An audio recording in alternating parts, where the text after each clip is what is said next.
Very, very thankful to my team, because coming from such a horrendous year last year, finally in a position where I'm like reigniting the passion and belief that they had in me when I first joined, and after a really big slump we had last year, to come back up, it's great to see the fight in them.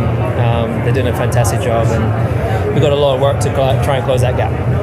Well, it's a lovely thing to say about Kimi, but also great that you feel at more one with the car now, and you're second in the Drivers' Championship. I know, I can't believe that. Which is crazy. It's been a while. Yeah. Good to have you back up there. No, it feels really great. And what about Hamilton finishing second in Monaco should have been Ferrari's perfect headline.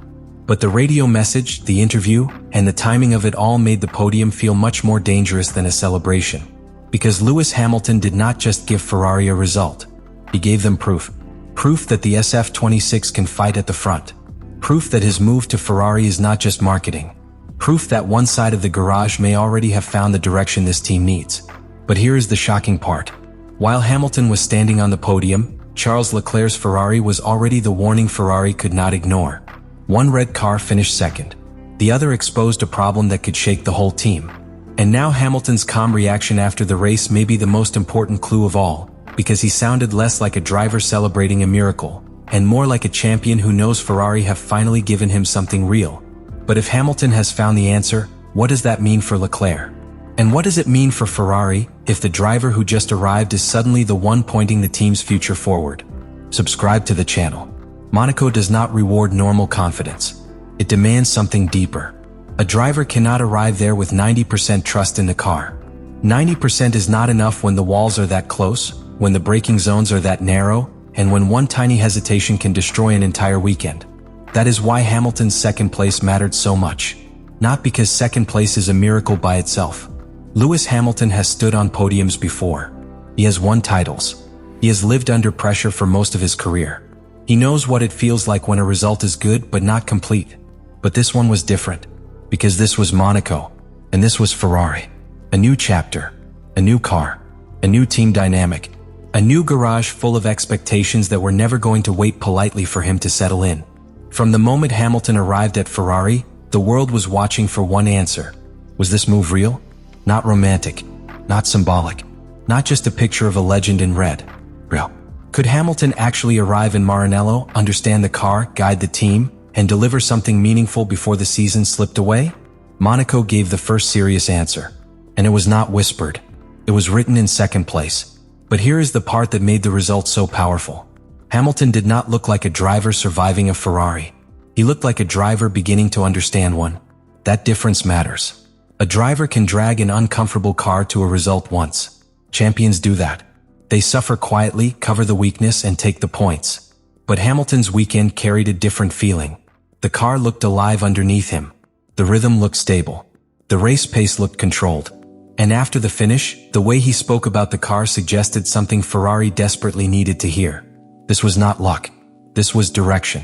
He made it clear the SF26 behaved well around Monaco, while still pointing out that Ferrari needed more, especially when it came to finding that extra edge in qualifying. That balance is important, because if a driver praises everything too much, it sounds emotional. If he criticizes everything too much, it sounds unstable. Hamilton did neither. He sounded measured, calm, serious, like a driver who had just discovered that Ferrari may have built something worth fighting with, but not something complete enough to relax around. And that tone is exactly what made the interview feel bigger than a normal podium reaction. Hamilton was not selling a dream. He was diagnosing one. Monaco had tested the Ferrari in the most honest way possible. Slow corners, heavy braking, tight exits, constant pressure. No easy places to hide a nervous car. If a car works there, it tells you something. It tells you the chassis has life. It tells you the traction is usable. It tells you the driver can place the car where he wants over and over again without feeling like every lap is a negotiation. That is why Hamilton's calm confidence was so important. Ferrari have had fast moments before. They have had weekends where hope arrived early, then disappeared by Sunday night. They have had cars that looked promising, then became difficult, fragile, or confusing when the pressure changed. So when Hamilton finished second and spoke like the car had a real foundation, it gave Ferrari something more valuable than a trophy. It gave them confirmation. The project was not empty. The speed was not fake. The Hamilton move was not just a headline. And inside Ferrari, that matters because confidence spreads quickly when a champion starts sounding convinced. Engineers hear it, mechanics hear it, executives hear it, fans hear it, and most importantly, the other side of the garage hears it too. That is where the Monaco story becomes uncomfortable. Because Hamilton's result did not happen in isolation. It happened on the same day Ferrari's other story turned painful. Charles Leclerc did not leave Monaco with the clean home result Ferrari wanted. His race became a warning, a frustration, and a reminder that the SF26 still has a dangerous edge underneath the speed. So Ferrari had two realities at once. One driver proving the car could deliver.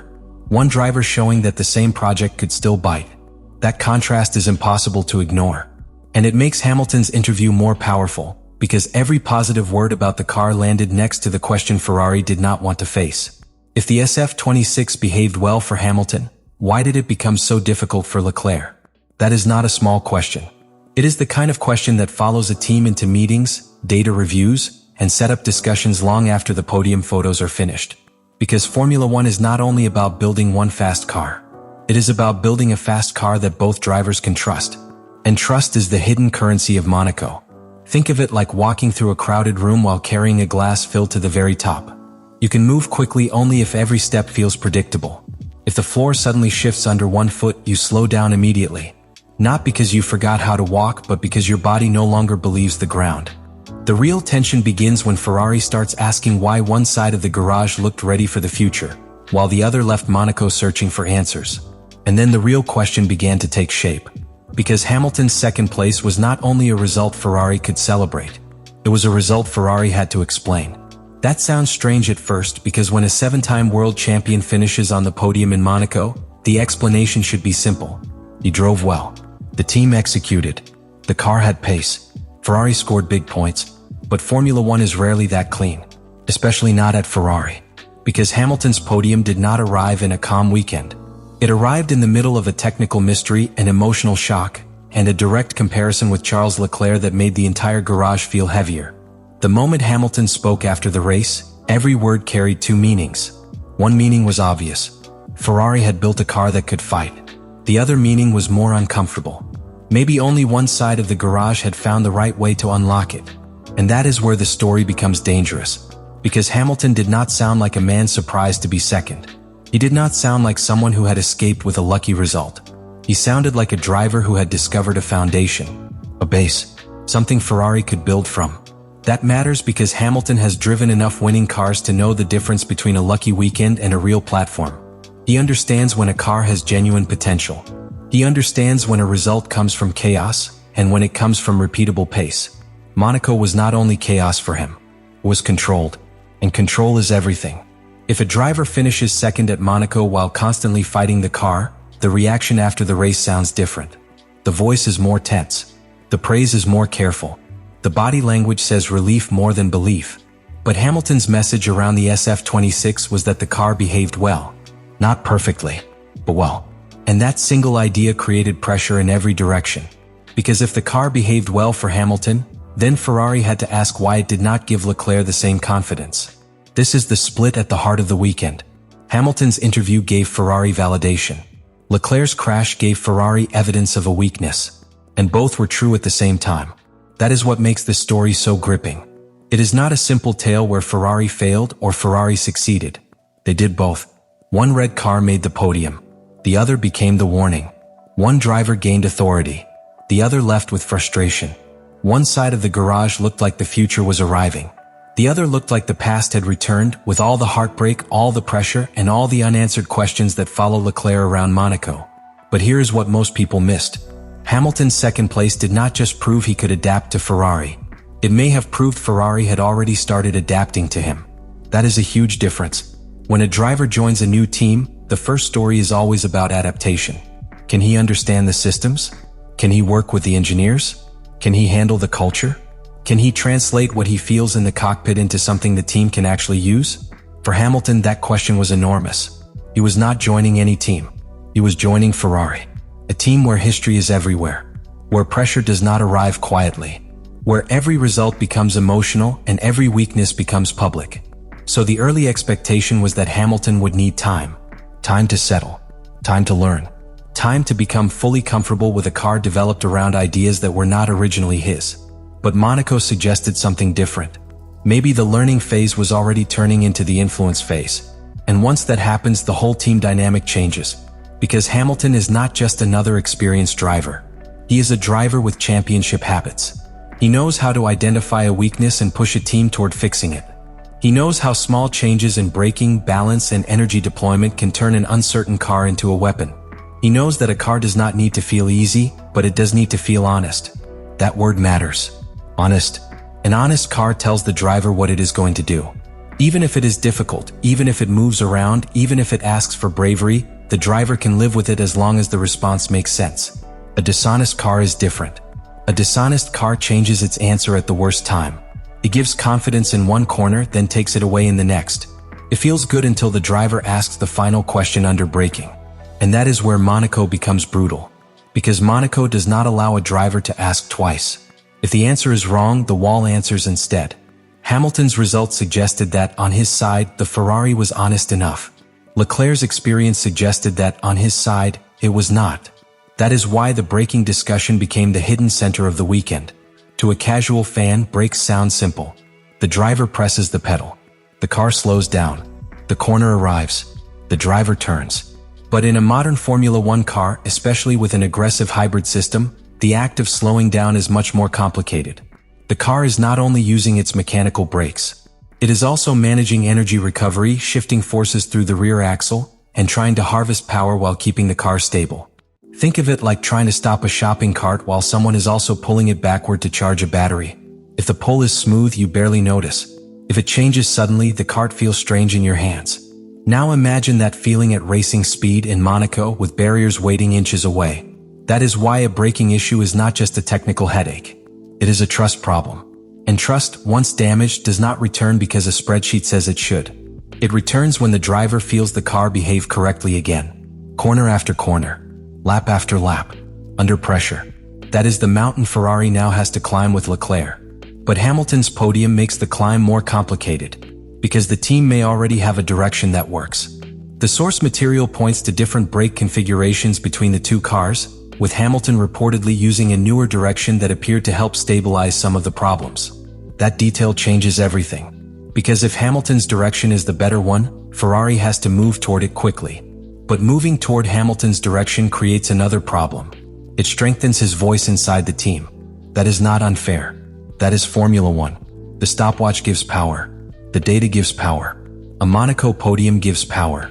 And when all three point toward one driver's side of the garage, the team naturally begins to listen more carefully.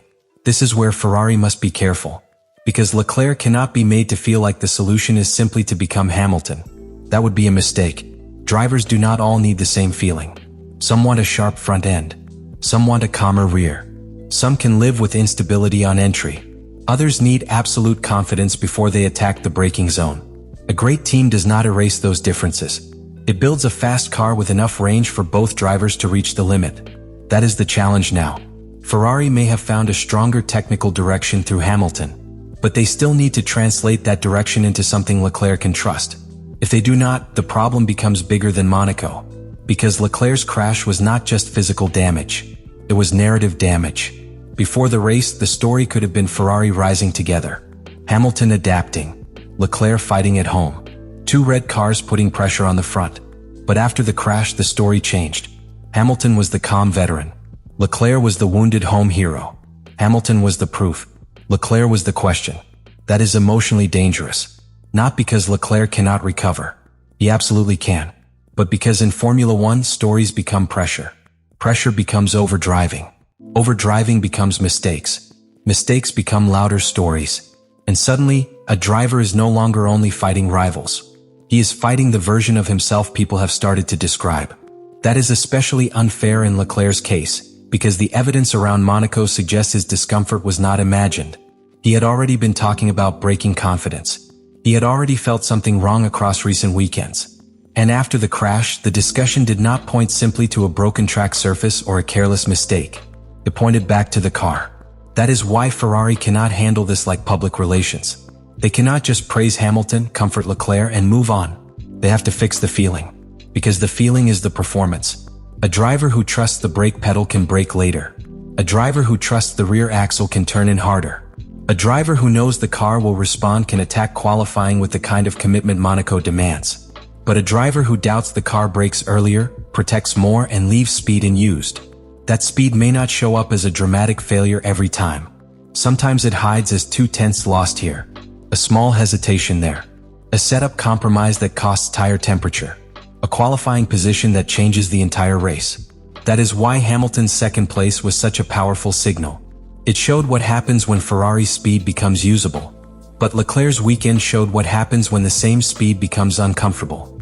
And the difference between usable and uncomfortable may decide Ferrari's season. The radio and interview reaction after the race should be viewed through that lens. Hamilton was not simply happy to be second. He was marking a point on the map. Ferrari are here. The car can work. The project has weight. But the road forward is not clean yet. That kind of message is valuable because it carries both belief and demand. Hamilton gives Ferrari belief by delivering. Then he gives Ferrari demand by refusing to act like the job is finished. That is what top drivers do. They make a team feel proud, then immediately remind it that pride is not enough. Second place in Monaco is powerful. But it is not a championship. A car that behaves well on one side of the garage is promising. But it is not complete. A podium with one driver is encouraging. But Ferrari's ambition is much bigger than encouragement. And that is why the next decisions matter. If Ferrari takes Hamilton's feedback, solves the brake consistency, and gives Leclerc the same confidence, Monaco could become a turning point in the best possible way. A painful lesson, yes, but also the weekend where Ferrari finally understood the real shape of the SF26. But if they misread it, the danger grows. If they treat Hamilton's result as proof that everything is fine, they will ignore Leclerc's warning. If they treat Leclerc's crash as only a driver problem, they will damage trust. If they delay the fix, the pressure will follow them into every braking zone of the next races. That is why Hamilton's shocking post-race moment was not about drama in his voice. It was about the silence around what his result implied. He finished second. He looked composed. He praised the car's behavior. And without saying anything explosive, he put Ferrari under pressure to answer the most important question of the weekend. Why did one Ferrari look ready to fight for the future, while the other looked trapped by a problem from the past? That question is now sitting inside Maranello. It is sitting in the brake data. It is sitting in the setup sheets. It is sitting in the comparison between Hamilton's confidence and Leclerc's frustration. And it will not disappear because Ferrari earned a podium. In fact, the podium makes it louder. Because Hamilton proved the car has something. Now Ferrari must prove that something belongs to both drivers.